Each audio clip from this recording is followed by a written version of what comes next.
Assalamualaikum dan salam sejahtera kepada semua penonton yang sudi hadir ke video kami pada kali ini. Kami ingin menceritakan tentang satu filem yang bertajuk Hitler: The Rise of Evil.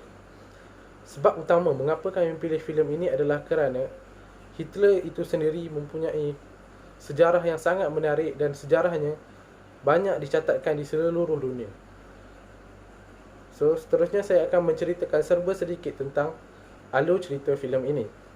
So, filem ini menceritakan tentang kebangkitan Adolf Hitler dan penggabungan kuasa awalnya selama bertahun-tahun selepas Perang Dunia Pertama dan memfokuskan pada bagaimana keadaan masyarakat Jerman yang berpecah belah dan ekonominya yang kurang memuaskan. So, untuk ke babak seterusnya, saya ingin menceritakan siapa sebenarnya Adolf Hitler. Seperti yang penonton lihat di sebelah kiri, itu adalah sekeping gambar yang menunjukkan Hitler. So, siapakah Hitler ni? Nama penuh beliau adalah Adolf Hitler. Beliau lahir pada tanggal 20 April 1889. Beliau merupakan tokoh politik di Jerman antara akhir 1920-an dan 1940-an.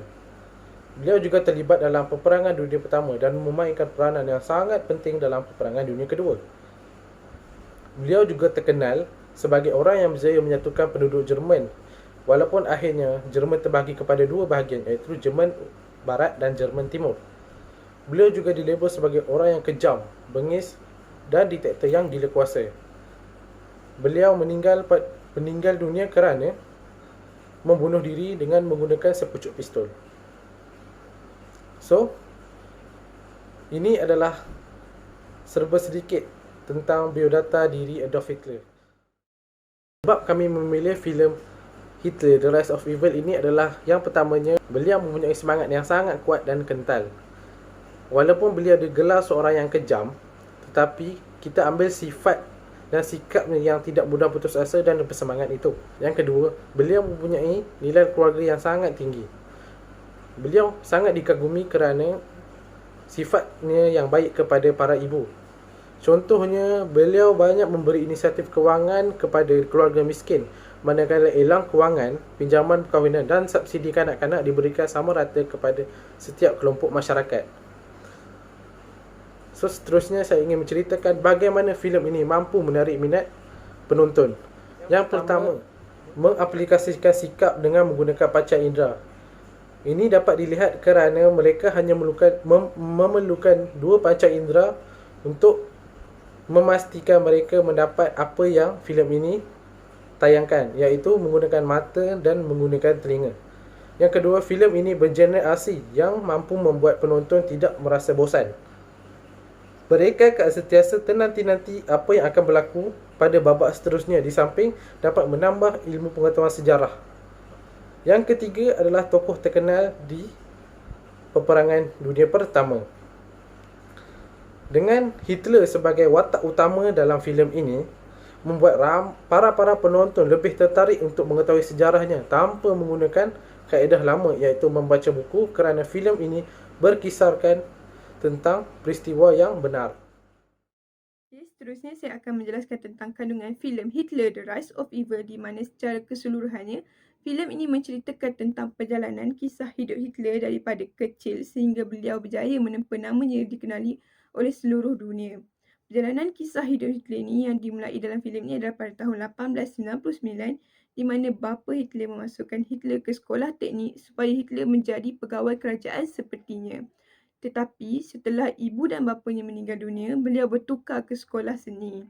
Kat sini, bermula di sinilah perjalanan hidup Hitler semakin mencabar kerana setelah ibunya meninggal dunia, beliau hidup bersendirian oleh kerana beliau tidak ingin tinggal bersama kakak tirinya.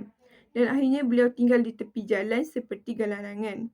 Ketika Hitler hidup bersendirian, kebenciannya terhadap kaum Yahudi semakin kuat kerana pada ketika itu Yahudi mempunyai pengaruh yang besar di Jerman.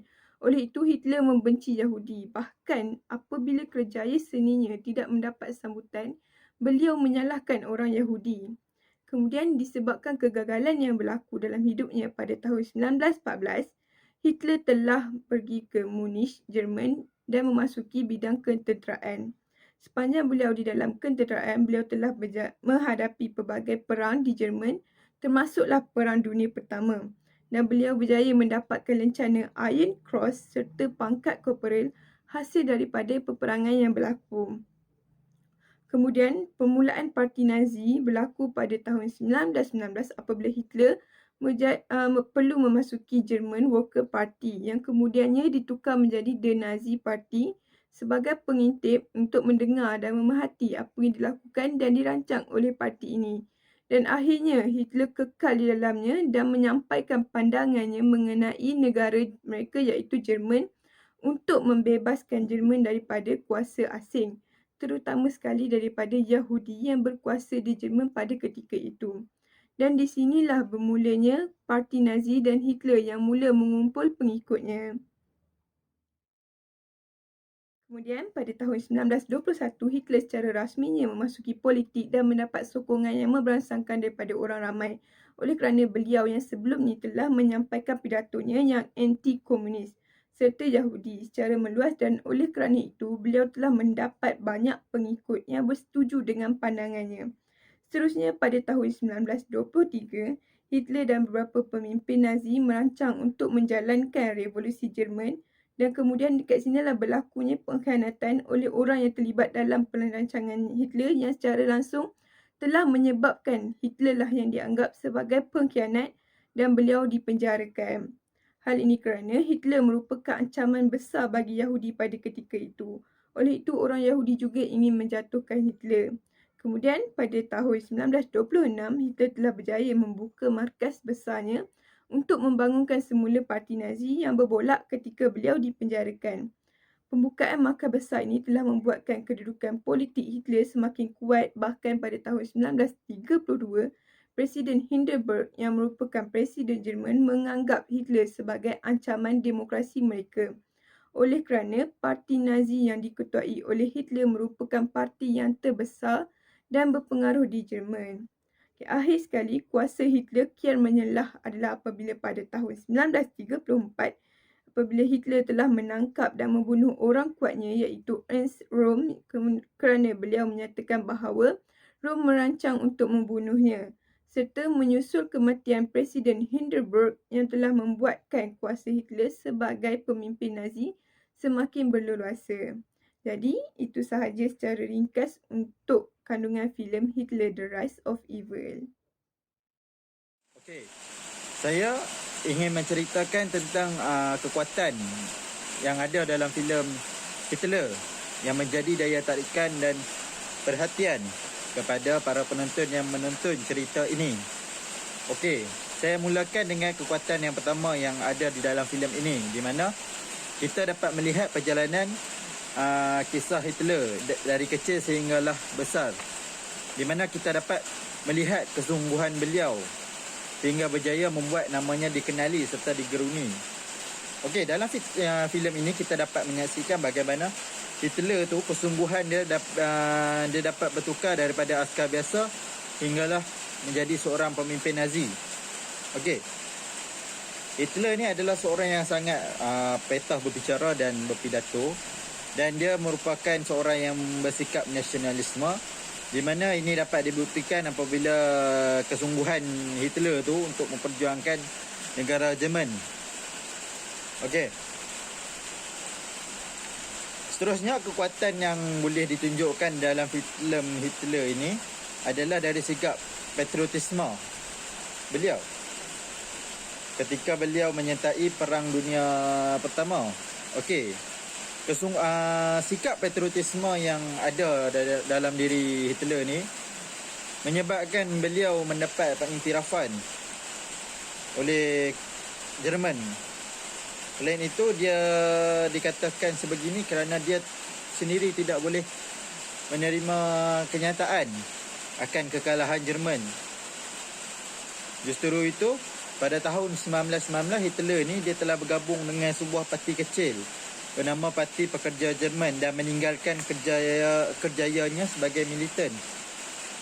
Beliau yang mempunyai kekuatan dalam perjuangan ini secara tidak langsung menjadi seorang pemimpin dan akhirnya mengubah parti ini menjadi Parti Nazi.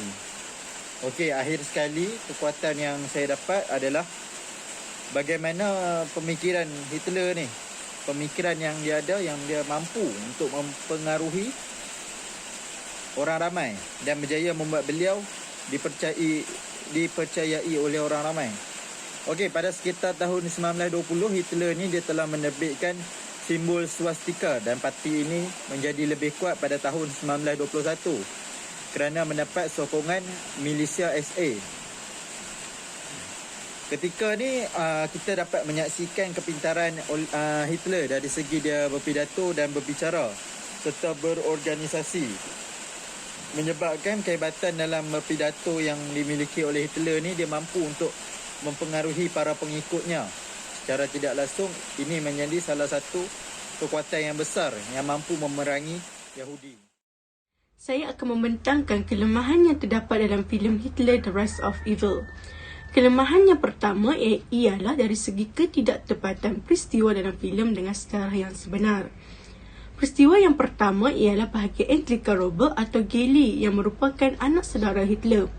Dalam filem tersebut, untuk menghancurkan Hitler, mereka membuatnya seolah-olah dia adalah seorang yang kejam yang mengawal Geli dan memperlihatkan Geli takut kepada Hitler. Geli menganggap Hitler seorang yang gila. Sesiapa yang telah melakukan kajian mengenai perkara ini seharusnya tahu bahawa Geli benar-benar jatuh cinta kepada Hitler dan bahkan melakukan percubaan bunuh diri untuk membuat Hitler lebih memperhatikannya. Ketika dia bertemu Eva, dia tidak tahan lagi kenyataan bahawa Hitler tidak bersamanya sepanjang masa dan Geli benar-benar bunuh diri kerana putus asa dan tertekan, bukan kerana Hitler memperlakukannya dengan kejam. Geli terbukti bunuh diri pada malam pilihan raya 1930, tetapi pada hakikatnya dia meninggal lebih dari setahun setelah peristiwa ini. Peristiwa yang kedua ialah semasa Hitler pulih dari keracunan gas mustard di hospital tentera Jerman. Seorang doktor mengumumkan Jerman menyerah diri dalam perang. Sebenarnya perang itu tidak berakhir dengan penyerahan tetapi oleh gencatan senjata. Bagaimanapun peninggalan Kaiser dan permulaan revolusi di Berlin pada 9 November, berita tersebut merupakan berita penting bagi rakyat Jerman pada masa itu. Hal ini kerana gencatan senjata sudah dijangka sejak Oktober. Peristiwa yang ketiga ialah satu peristiwa yang menunjukkan Hitler memukul seekor anjing semasa berada di kubu pertahanan mereka. Adegan ini dikritik oleh sejarawan dan tidak ada sumber yang menyatakan bahawa Hitler pernah memukul binatang. Sebilangan besar penyelidik menunjukkan sebaliknya, iaitu Hitler adalah pecinta haiwan seperti yang ditunjukkan oleh kesukaannya terhadap anjingnya Blondie. Dan Reich ketiga mempunyai undang-undang perlindungan haiwan pertama di dunia yang melihat kesejahteraan haiwan di Nazi Jerman. Kelemahan yang kedua yang terdapat dalam filem adalah skrip yang tidak kemas, terutama pada peringkat awal watak saling berceramah dengan maklumat sejarah yang mereka semua sudah tahu. Hal ini adalah untuk kepentingan penonton, yang merupakan satu kesalahan klasik. Kemudian, semasa Hindenburg yang bercakap mengenai mempertahankan demokrasi, sebenarnya Hindenburg bukanlah seorang demokrat. Hindenburg percaya tugasnya adalah untuk melayani negara dan menegakkan konstitusinya.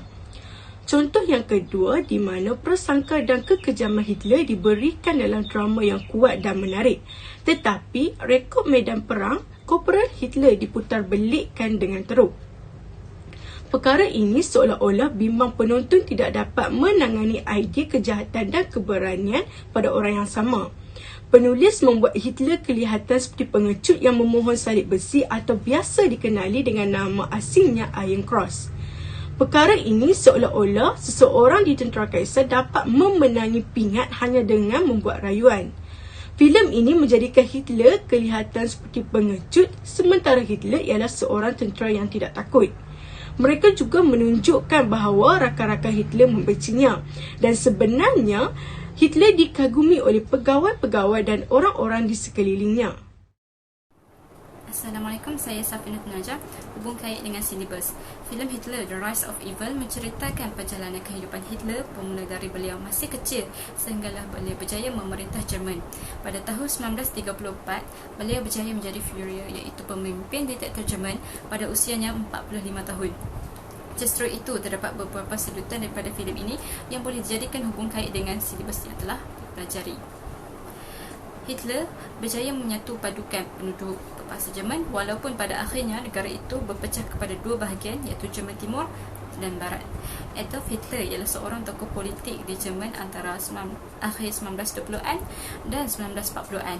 Beliau terlibat dalam Perang Dunia Pertama tetapi memainkan peranan penting dalam Perang Dunia Kedua. Beliau terkenal sebagai orang yang berjaya menyatukan penduduk berbangsa Jerman. Filem ini memperlihatkan kepada penonton keinginan Hitler di mana beliau tidak pernah berhenti untuk berputus asa dalam setiap usahanya untuk menjadi pemerintah Jerman.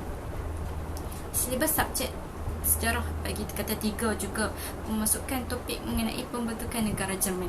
Ini menunjukkan bahawa kejayaan Hitler tersebut boleh dijadikan inspirasi kepada individu pada hari ini agar berusaha untuk memakmurkan negara. Di samping itu juga ia terkandung dalam kepentingan sejarah menurut Louis Gottschalk.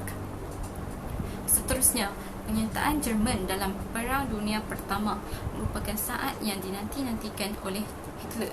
Beliau dengan penuh semangat telah menyertai pasukan tenteranya untuk berjuang menentang musuh negara. Tugasnya yang pertama ialah sebagai penghantar perutusan dalam pasukan infanteri Regiment Bavaria ke-16. Beliau terkenal oleh sahabat handanya sebagai seorang yang licik dan selalu terlepas daripada maut. Tujuan utama Hitler menyertai peperangan ini adalah untuk bersama pasukan tentera yang akan menemui kemenangan yang gemilang. Jadi, jelas sekali bahawa peristiwa ini menunjukkan semangat patriotisme yang tinggi dalam diri beliau. Seperti yang sedia maklum, semangat patriotisme merupakan satu sifat yang perlu diterapkan dalam diri setiap individu. Ia berkaitan kerana ia terkandung dalam objektif pendidikan sejarah dalam konteks nasional, iaitu kita diseru agar menanam sifat patriotisme, keperwiraan dan moral yang serta menjadi warga yang sempurna dalam negara. Seterusnya, falsafah sejarah menekankan bahawa sejarah sebagai asas dasar awam negara di mana ia berperanan dalam menangani kemudian krisis definisi hak individu, etnik, taraf kewarganegaraan, identiti bangsa dan persoalan perpaduan. Filem ini memperlihatkan usaha Hitler dalam mengumpul sokongan orang ramai untuk menyemarakkan lagi semangat nasionalisme serta memperjuangkan hak kesaksamaan dalam kalangan rakyat Jerman. Pada Februari 1920, Parti Nazi telah mencetak programnya yang pertama dipanggil 25 Points. Antara lain, program ini telah menolak syarat-syarat persediaan Versailles dan menyuruh rakyat Jerman untuk bersatu. Program ini telah mengukuhkan lagi ideologi nasionalisme dengan memberi hak kesaksamaan kepada rakyat Jerman sahaja dan bukannya kepada orang luar atau orang asing. Pada 24 Februari 1920, sebuah percubaan secara besar-besaran telah diadakan untuk mengumumkan program ini kepada rakyat jelata dan ia dihadiri oleh seramai 2,000 orang. Akhir sekali, belajar mengenai sejarah juga melatih kita untuk mengenal pasti sebab musabab dalam suatu situasi dan seterusnya. Ia membantu kita untuk membuat analisa sebagai panduan untuk kita merancang tindak tanduk kita yang seterusnya. Keadaan ini demikian dipaparkan dalam filem ini di mana Hitler telah dipenjarakan dan kejayaan politiknya dilihat berakhir selama beberapa tahun. Beliau kemudiannya dibebaskan daripada penjara pada 20 Disember 1924. Jerman pada waktu itu sedang mengalami pemulihan ekonomi dan rakyatnya mula yakin kembali dengan sistem demokratik negara. Antara 1924 hingga 1929, partinya mengalami zaman yang malang. Sewaktu pilihan raya 1924 dan 1928, Parti Nazi memenangi kerusi yang sedikit di Reichstag iaitu kurang daripada 20 kursi. Namun demikian, lama-kelamaan sokongan rakyat terhadap Parti Nazi mulai melonjak dan akhirnya pada pilihan raya umum September 1930, parti pimpinan Hitler telah menambahkan kursinya daripada 14 kursi kepada 107 kursi dan menjadikannya parti kedua terbesar di Reichstag. Jadi, jelas sekali peristiwa ini menunjukkan kebijaksanaan Hitler dalam mengatur strategi bagi meraih sokongan orang ramai. Beliau dilihat mengambil iktibar daripada apa yang telah berlaku pada dirinya dan mulai mengatur strategi yang lebih kesan untuk menjadi pemimpin Jerman. Kesimpulan yang boleh dibuat adalah kaedah filem ini sangat bagus untuk menarik perhatian penonton untuk belajar sejarah kerana ia sangat sesuai dengan era moden ini yang kebanyakannya menggunakan teknologi untuk memperoleh sesuatu ilmu. Kaedah ini juga sangat efisien kerana melalui tontonan ini, para pelajar lebih mudah untuk fokus dan memperoleh ilmu dalam masa yang sama. Sekian, terima kasih.